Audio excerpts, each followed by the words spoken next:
नमस्कार, जय श्री राम। देख लेते हैं निफ्टी 50 कल कहाँ कामकाज कर सकता है और हमने क्या डिस्कस किया था। तो हमने कल डिस्कस किया था कि अगर निफ्टी 50 यहाँ पे गैप अप ओपनिंग कर देती है या पार्शियल गैप अप ओपनिंग करती है तो हम कॉल की पोजीशन पे तभी बैठेंगे जब वो अगर इस पॉइंट को क्रॉस करेगी। एक तो हमने डिस्कस किया था कि अगर वो कहीं खुलती है 1650 के आसपास, तो ये जो पॉइंट होगा 1670 का, इसके ऊपर हम कॉल की पोजीशन ट्राई करेंगे और हमारा जो फर्स्ट टारगेट होगा वो होगा 16150 तक के। और अगर 16150 के ऊपर जाती है तभी हम फिर इससे एक और कॉल की पोजीशन यहाँ पे ट्राई करेंगे। लेकिन मार्केट खुली ही 16125 के ऊपर, तो यहाँ पर तो हमारी कोई पोजीशन बनती नहीं थी। हाँ, अगर 16150 के ऊपर निकलती तो यहाँ हम कॉल की पोजीशन यहाँ पे ज़रूर ट्राई करते, लेकिन उसने ऐसा किया नहीं, वो यहीं पे रेजिस्टेंस खाती रही। उसके बाद वो नीचे आना शुरू हो गई। अब जब नीचे आना शुरू हुई तो यही पॉइंट जो हमने कल डिस्कस किया था कि हम कॉल की पोजीशन पे तब बैठेंगे जब वो इस पॉइंट के आसपास यहाँ पे अगर रेजिस्टेंस खाए और अगर इसको ब्रेक करती है तो फिर पुट की पोजीशन। तो 1630 तक ये आई यहाँ पर इसको टेस्ट करने के लिए। तो यहाँ पर तो डेफिनेटली हमारी एक पुट की पोजीशन बनती थी 16125 के आसपास, और हमें ये जो है ये वेट करना था यहाँ इस सपोर्ट के आसपास जो कि है 1630 के आसपास। तो एक तो हमारी पोजीशन यहाँ बनती थी और दूसरा यहाँ पर एग्ज़िट करने के बाद हमने एक यहाँ पर वेट करना था अगर यहाँ पे सपोर्ट लेती है, बट इसने सपोर्ट ली नहीं, यहाँ से ब्रेक डाउन दिया नीचे। तो फिर यहाँ पर 1625 के आसपास हमारी एक पुट की पोजीशन और बनती थी जिसे हम कंटिन्यू कर सकते थे 15950 तक के लिए।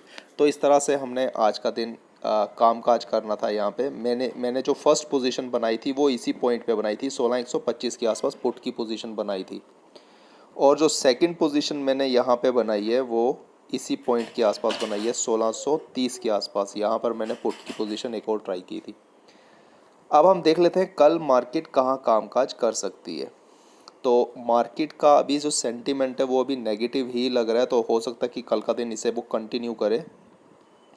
तो अगर मार्केट फ्लैट खुलकर नीचे आना शुरू करती है तो हम इमीडिएटली इस पॉइंट के नीचे एक पुट की पोजीशन ट्राई करेंगे जो कि है 16950 का, और हमारा जो टारगेट होगा वो होगा 15880 तक के हमारा फर्स्ट टारगेट होगा यहाँ पे। अगर मार्केट खुलती ही गैप डाउन है, अगर मार्केट खुलती ही गैप डाउन है तो फिर यही जो पॉइंट है इसके आसपास हम पुट की पोजीशन ट्राई करेंगे 15950 का। मैं यहाँ पे एक लाइन ड्रॉ कर लेता हूँ। यहाँ पे एक रे ड्रॉ करते हैं। ये जो पॉइंट है, ये जो पॉइंट है 16950 का।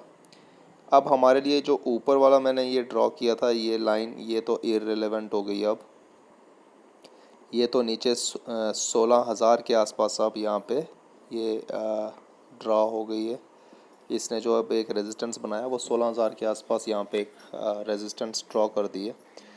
लेकिन अगर ये 15,950 के नीचे निकलती है तो हम इमीडिएटली यहाँ पर एक पुट की पोजीशन ट्राई करेंगे, और जो हमारे टारगेट है वो फर्स्ट टारगेट रहेगा 15,880 का, और सेकंड टारगेट यहाँ पे हम 15,800 तक के टारगेट भी देख सकते हैं कल का दिन। अगर मार्केट गैप डाउन खुलती है, गैप डाउन खुलती है तो जो हमारे टारगेट है वो हैं ही यहाँ पे 15,800 के हैं।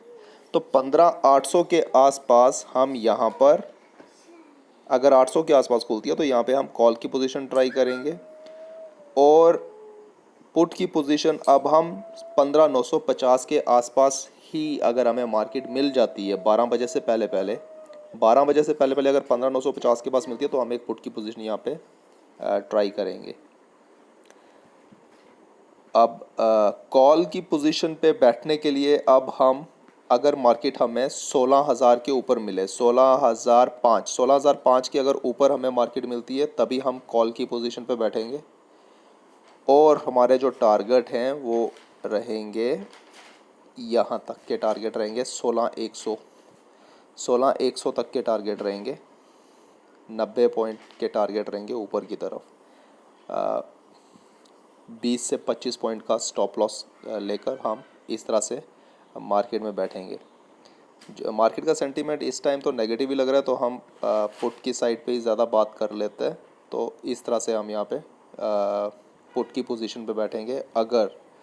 अगर मार्केट हमें फ्लैट खुल के इस 15,950 को नीचे तोड़ती है तो हम पुट की पोजीशन में बैठेंगे, और अगर गैप डाउन खुलती है तो 15,800 के आसपास एक कॉल की पोजीशन बनेगी।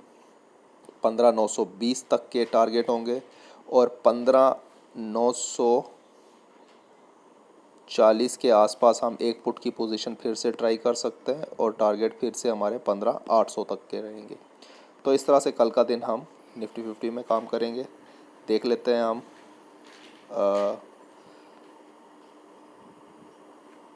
अच्छा, अगर गैप अप ओपनिंग हो जाए तो 16,040 के आसपास अगर गैप अप ओपनिंग हो जाती है, क्योंकि मार्केट है, मार्केट में कुछ भी हो सकता है, तो अगर गैप अप ओपनिंग हो जाए तो फिर हम इस पॉइंट का वेट करेंगे। ये जो एरिया अभी बन गया ना, ये टोटल रेजिस्टेंस का एरिया बन गया है। 16,006 से लेकर ये वाला एरिया जो है ये 15,950, इस एरिया के बीच में हमने ट्रेड बिल्कुल नहीं करनी है। जैसे ही इस एरिया को मार्केट किसी भी साइड पे भी अगर क्रॉस करती है, अगर ऊपर की साइड यहाँ पे सपोर्ट लेके ऊपर जाती है 16,020 के ऊपर, तो हम यहाँ पे कॉल की पोजीशन ट्राई करेंगे। और इस एरिया के नीचे 15,950 के नीचे ही हम पुट की पोजीशन ट्राई करेंगे। ऊपर की तरफ जो हमारे टारगेट है वो थोड़े छोटे रहेंगे, 16,100 तक के टारगेट है ऊपर, और नीचे की साइड पे टारगेट रहेंगे 15,800 तक के। 15,800 को भी ब्रेक करे तो फिर नेक्स्ट टारगेट जो है वो 15,710 का ही बनता है फिर। लेकिन इतना बड़ा मार्केट मूव मुझे नहीं लगता कि इतना देगी। 15,800 तक के टारगेट हमें मिल सकते हैं अगर मार्केट यहाँ से अगर फ्लैट खुल के नीचे आ जाए, या ज़्यादा गैप डाउन भी ना करे, 15,900 के आसपास गैप डाउन करे और 15,950 के आसपास रेजिस्टेंस लेकर फिर हम 15,800 के लिए बैठ सकते हैं। इस तरह से हम कामकाज करेंगे निफ्टी 50 में। और बैंक निफ्टी का देख लेते हैं। तो बैंक निफ्टी जो है अभी बैंक निफ्टी ने भी यहाँ पे ये जो ऊपर वाली मैंने लाइंस खींची थी, अब ये तो इररेलेवेंट हो गई हैं,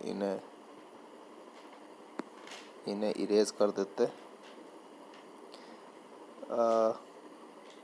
बैंक निफ्टी अब इसमें अगर पुट की पोजीशन बनेगी तो इसमें भी इस पॉइंट के नीचे ही पुट की पोजीशन बनेगी। अब 34,750 के नीचे ही हमने पुट की पोजीशन बनानी है। स्टॉप लॉस हमारा वही 50 पॉइंट का। और ये जो पूरा एरिया अब ये पूरा एज ए रेजिस्टेंस का काम करने वाला है। ये एरिया यहाँ तक का बैंक निफ्टी में ये एरिया पूरा एज ए रेजिस्टेंस काम करेगा। अब या तो सपोर्ट का काम करेगा या रेजिस्टेंस का। लेकिन मार्केट का सेंटीमेंट नेगेटिव लग रहा है, तो ऐसा लग रहा है कि मार्केट कल नेगेटिव साइड में ज़्यादा आ सकती है। तो ये एरिया अब एक रेजिस्टेंस का एरिया यहाँ पे प्ले करने वाला है रोल। नीचे की साइड पे हमारे जो टारगेट हैं वो रहेंगे 34,400 तक के टारगेट रहेंगे। और हमने जो पुट की पोजीशन ट्राई करनी है वो 34,740 के आसपास करनी है ट्राई। स्टॉप लॉस हमारा रहेगा 50 से 100 पॉइंट का, और 34,400 तक के हमारे टारगेट रहेंगे बैंक निफ्टी में। और अगर खुलती गैप डाउन है तो 34,400 के आसपास कॉल की पोजीशन ट्राई करनी है।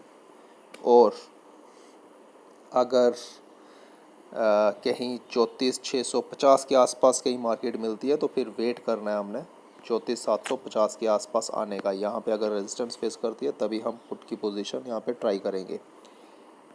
बाकी जो ये एरिया अब रह गया है 34,870 से लेकर 34,750 का, ये अब नो ट्रेडिंग जोन एरिया बन चुका है। यहाँ पे हम कोई ट्रेड नहीं करेंगे, ट्रेड नहीं लेनी। यहाँ पे जिस भी साइड ये ब्रेकआउट देती है या ब्रेक डाउन करती है उसी साइड हम ट्रेड करेंगे। ऊपर की साइड पे अगर देखें तो ऊपर की साइड पे हमारे पास जो अभी टारगेट आएगा,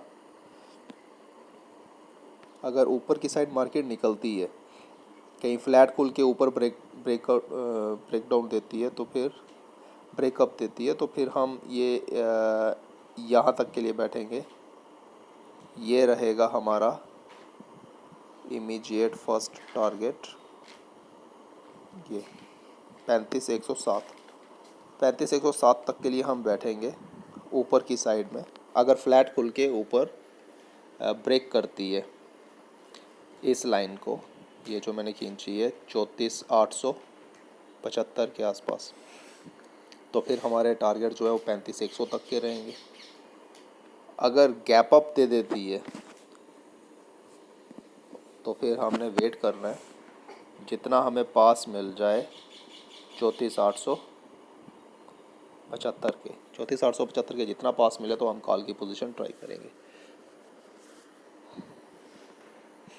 नीचे की तरफ तो मैंने बता ही दिया 34,750 के नीचे 34,740 के नीचे हम पुट की पोजीशन ट्राई करेंगे। टारगेट हमारे 34,400 तक के रहेंगे। तो इस तरह से हम कल का दिन निफ्टी बैंक में कामकाज करेंगे। धन्यवाद। वीडियो अच्छा लगा हो तो लाइक कर दीजिए, सब्सक्राइब कर दीजिए। मोर अपडेट्स पाने के लिए like and subscribe the channel. धन्यवाद।